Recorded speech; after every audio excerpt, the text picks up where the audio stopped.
Et oui, et autre conséquence de cette grogne des agriculteurs, pour les services des départements en charge des routes, il faut déblayer les déchets accumulés sur les points de blocage. Pneus, palettes ou autres qui servent à bloquer, les routes s'accumulent dans le Nord-Moselle, à hauteur de Forbach.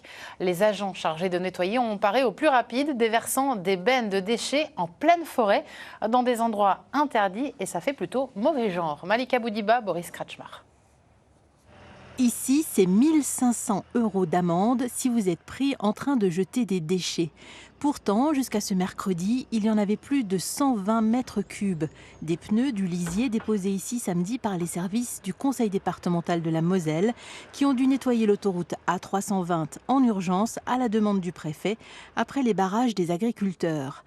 Le conseil départemental assume et dit n'avoir rien à cacher.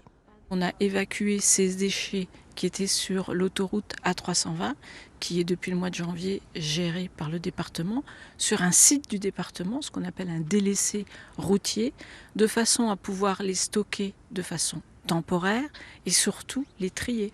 Si vous êtes un privé, bien évidemment, vous ne pouvez pas y déposer vos déchets, mais quand vous êtes une collectivité qui se trouve confrontée à un événement quand même exceptionnel, vous utilisez le foncier qui est le vôtre pour ne pas aller encombrer ailleurs avec ce type de déchets.